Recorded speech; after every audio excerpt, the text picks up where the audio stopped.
Aujourd'hui, dans cette vidéo, on va voir comment tricher à Candy Crush avec Node.js. Alors, c'est tout simple. Quand vous allez sur Facebook pour jouer à Candy Crush, l'application se lance. Donc ici, elle est en flash, comme vous pouvez voir. Alors, pour charger les données du jeu, elle va appeler une API. Donc l'API de Candy Crush, qu'on va mettre ici. Alors, au chargement du jeu, elle va demander plein d'informations, dont le nombre de vies. Donc l'API va répondre et va ici donner 3 vies. Donc actuellement, j'ai 3 vies, parfait.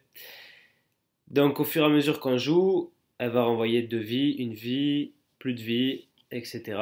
Donc nous, ce qu'on veut faire, c'est que cette API renvoie toujours le nombre de vies qui nous intéresse.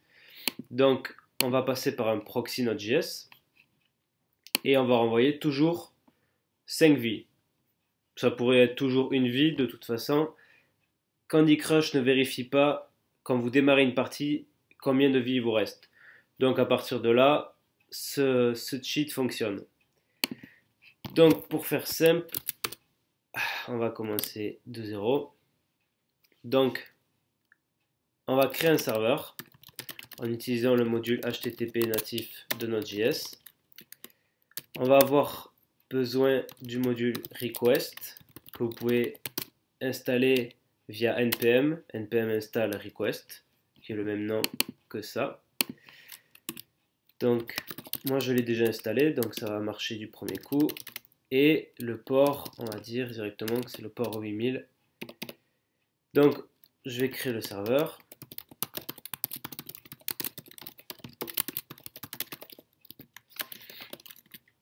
Et on va le faire écouter directement sur le port 8000.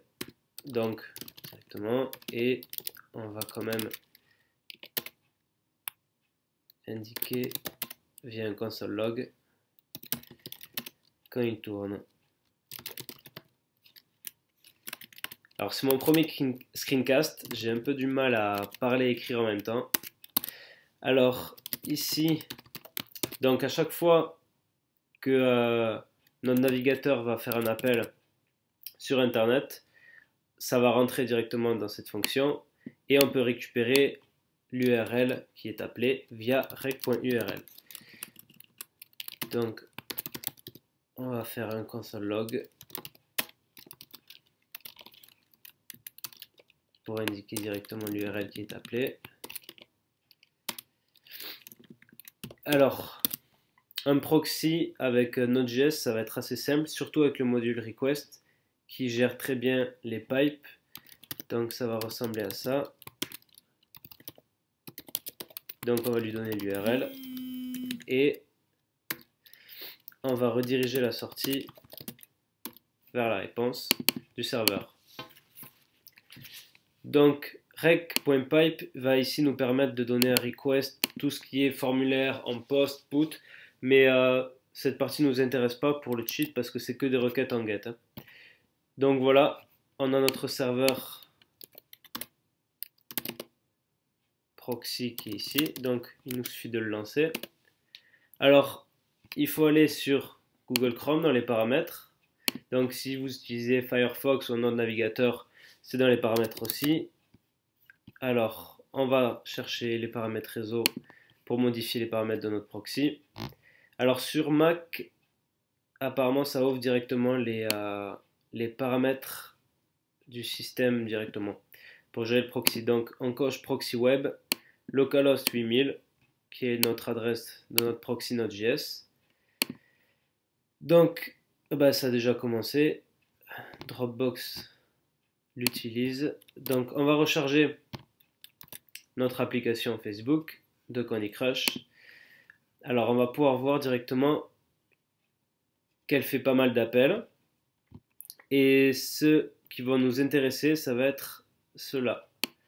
candycrush.king.com/API. Donc je prends quasiment que la base et on va se faire une petite condition ici pour vérifier qu'on appelle bien. Alors que l'appel s'effectue bien sur l'API de Candy Crush. Donc index off renvoie -1 s'il ne trouve pas ce morceau dans rec.url. Sinon, il va renvoyer la position dans la chaîne de caractères. Donc il faut faire attention parce que 0, quand index off renvoie 0, c'est qu'il se trouve bien dans la chaîne de caractères, mais à la position 0. Donc faire différent de -1 pour savoir s'il existe. Donc ici, on va mettre notre cheat. Et sinon, c'est tous les autres appels qui ne nous intéressent pas ici. Donc on va laisser la configuration de base.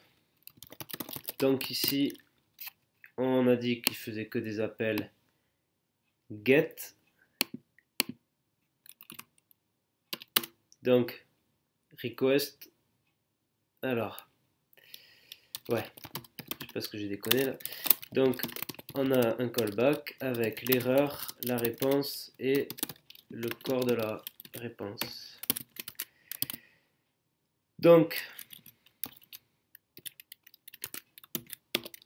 ici on va renvoyer directement la réponse.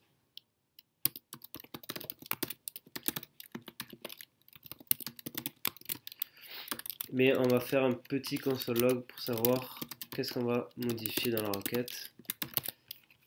Alors, on recommence.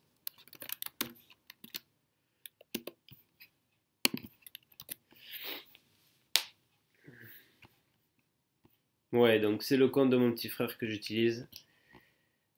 Alors, on a donc les appels qui sont faits et on voit ici, pour cet appel, qu'on a un beau JSON. On a tout ça. Bon, il y a pas mal de données, mais ce qui nous intéresse, c'est surtout ça. Là, il y a 3. Donc, vous pouvez vous amuser à modifier plein de choses, hein. Mais pour cette vidéo, on va faire assez court, on va juste modifier le nombre de vies. Donc pour ça, body est une chaîne de caractères. On va utiliser .replace. Alors on va lui donner une expression régulière. Donc ici, au lieu de 3, on va le faire pour tous les nombres. Et on va directement envoyer lives 5. Comme ça, on aura toujours 5 vies. Alors, il faut faire attention parce que en utilisant cette façon, on ne va pas renvoyer les bons headers. Donc, pour envoyer les bons headers, on va parcourir la réponse, les headers de la réponse. Comme si c'était l'API qui renvoyait tout simplement les données. Donc pour ça, on va utiliser set header. Donc on va lui donner la clé et la valeur. Et on va aussi donner le statut code.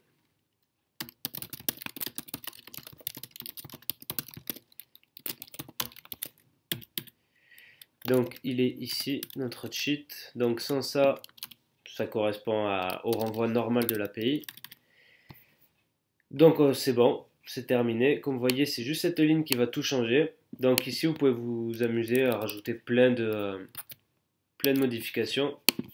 Mais on va ici s'arrêter juste au nombre de vies. Donc on relance. Ce qu'on va faire, on va juste forcer les méthodes get ici. Parce que si c'est un post, ça ne nous intéresse pas. Et de plus, on ne donnera pas le body comme fait automatiquement rec.pipe. Donc pour éviter ces erreurs, on va laisser tout ce qui est appel post et put, les streams faire leur travail. Donc normalement, avec ça, on est bon. Donc je relance l'API. Enfin, je relance l'application Facebook, pardon. Alors, on a les appels qui se font. Et on a 5 vies. Donc comme vous pouvez voir, on peut jouer. Donc il me restait 3 vies, il me semble. On va jouer, ça fonctionne, bon normal, on avait 3 vies à la base. J'ai quitté le jeu. Il nous reste toujours 5 vies. On continue pour être sûr que ça fonctionne. On requitte le jeu. On réessaye. On requitte le jeu. Et on va réessayer une dernière fois. Normalement, j'avais 3 vies. Comme vous pouvez voir, ben, ça fonctionne encore. Donc c'est parfait. Voilà pour le petit cheat. Ça vous permet de voir rapidement comment faire un serveur de proxy avec Node.js sans utiliser Express. Le module request, j'avoue qu'il est vraiment pratique ici. Vous pouvez le voir sur la page GitHub, c'est très bien expliqué et c'est facile à comprendre. Donc voilà, n'hésitez pas à me dire dans les commentaires ce que vous avez pu améliorer de ce cheat et ou si ça ne marche pas chez vous, mais normalement ça devrait être bon. Merci et du coup à bientôt.